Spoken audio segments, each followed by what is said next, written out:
pengertian dari Omnibus Law. Omnibus Law artinya suatu metode atau konsep pembuatan regulasi yang menggabungkan beberapa aturan yang substansi peraturannya berbeda menjadi satu peraturan dalam suatu payung hukum. Rancangan Undang-Undang Cipta Kerja hanyalah salah satu bagian dari Omnibus Law. Dalam Omnibus Law sendiri terdapat 3 rancangan undang-undang yang siap diundangkan. Contohnya rancangan Undang-Undang Cipta Kerja, rancangan Undang-Undang tentang ketentuan dan fasilitas perpajakan untuk penguatan perekonomian, dan yang ketiga rancangan undang-undang tentang pengembangan dan penguatan sektor keuangan. Pembahasan selanjutnya yaitu terkait dengan tujuan Omnibus Law RUU Cipta Lapangan Kerja. Yang pertama adalah peningkatan investasi. Kita tahu bahwa investasi merupakan salah satu faktor yang menunjang pertumbuhan ekonomi di Indonesia. Maka dari itu, poin yang ditekankan dalam Omnibus Law ini adalah peningkatan investasi. Lalu yang kedua adalah terciptanya lapangan kerja baru. Nah, dengan adanya modal atau investasi yang ditanamkan di Indonesia, diharapkan banyak terciptanya lapangan kerja baru. Lalu poin yang ketiga adalah tingkat produktivitas. Nah, diharapkan ketika banyak terciptanya lapangan kerja baru, maka terserap juga tenaga kerja di Indonesia, maka akan tercipta produktivitas. Lalu yang keempat yaitu pemberdayaan UMKM. Nah, kita tahu bahwa UMKM merupakan salah satu sektor yang cukup krusial atau penting di Indonesia, karena UMKM itu sendiri merupakan salah satu sektor yang menyumbang hampir 60% PDB nasional di Indonesia. Maka dari itu, pemberdayaan UMKM cukup penting dibahas dalam Omnibus Law ini. Dalam Omnibus Law Cipta Lapangan Kerja ini terdapat 11 klaster. Yang pertama, penyederhanaan perizinan. Yang kedua, persyaratan investasi. Yang ketiga, ketenagakerjaan. Yang keempat, kemudahan pemberdayaan dan perlindungan UMKM. Yang kelima, kemudahan berusaha. Keenam, dukungan riset dan inovasi. Ketujuh, administrasi pemerintahan. Kedelapan, pengenaan sanksi. Kesembilan, pengadaan lahan. Kesepuluh, investasi dan proyek pemerintah. Dan yang terakhir, kesebelas, kawasan ekonomi. Dampak Omnibus Law Cipta Kerja bagi pekerja di Indonesia. Dampak yang pertama, pekerja terancam tidak menerima pesangon. Dalam Undang-Undang Cipta Kerja ini menghapus setidaknya 5 pasal mengenai pemberian pesangon. Yang pertama mengenai aturan penggantian uang pesangon bagi pekerja yang mengundurkan diri. Selanjutnya yang kedua mengenai pemberian uang pesangon apabila terjadi PHK akibat perubahan status, penggabungan, peleburan, atau perubahan kepemilikan perusahaan. Yang ketiga mengenai pemberian uang pesangon apabila terjadi PHK akibat perusahaan mengalami kerugian secara terus-menerus selama 2 tahun atau keadaan yang memaksa. Selanjutnya yang keempat mengenai pemberian uang pesangon apabila terjadi PHK karena perusahaan yang pailit. Terakhir yang kelima, pemberian uang pesangon kepada ahli waris apabila pekerja atau buruh meninggal dunia. Selanjutnya dampak yang kedua, tenaga kerja asing lebih mudah masuk ke Indonesia. Nah, Undang-Undang Cipta Kerja ini mengubah dan menghapus sejumlah aturan tentang pekerja asing dalam Undang-Undang Nomor 13 Tahun 2003, yang pada awalnya tenaga kerja asing ini dilarang untuk menduduki jabatan dan mengurus personalia dan jabatan-jabatan tertentu. Kemudian dihapus menjadi pemerintah hanya melarang tenaga kerja asing menduduki jabatan yang mengurusi personalia. Kemudian dampak yang ketiga, batasan maksimum 3 tahun untuk karyawan kontrak dihapus.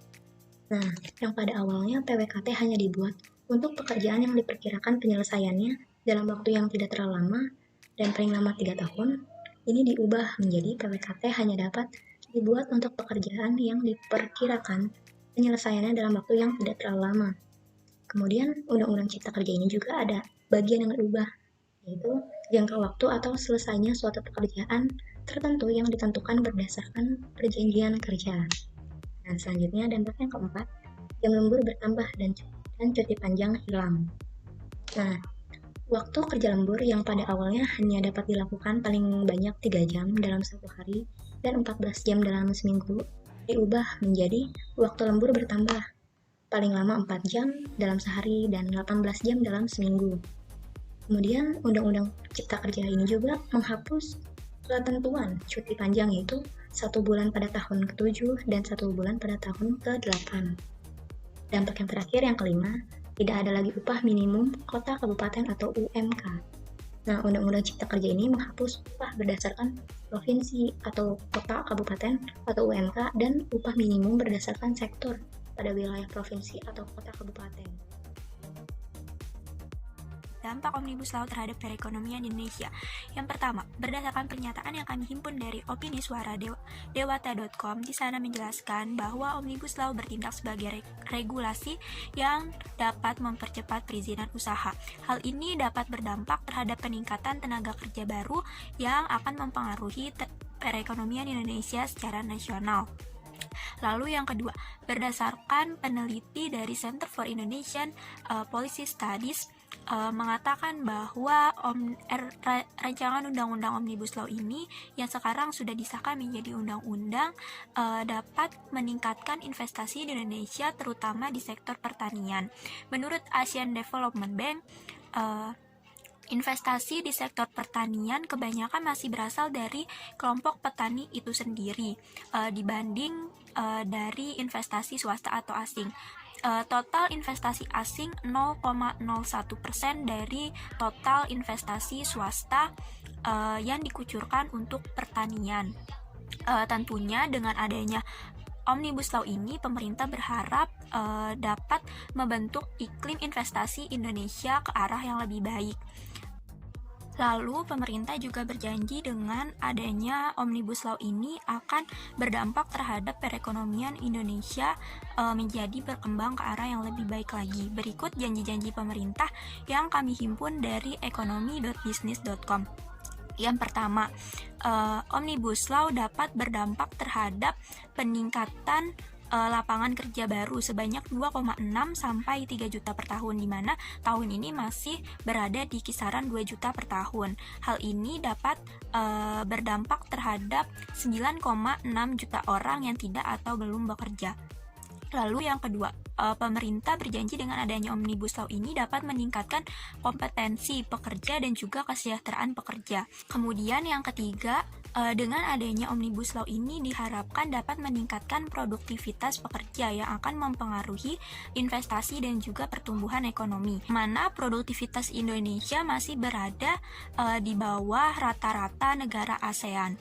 Lalu yang keempat, pemerintah berharap dengan adanya Undang-Undang Omnibus Law ini dapat meningkatkan investasi Indonesia sebesar 6,6% sampai 7%.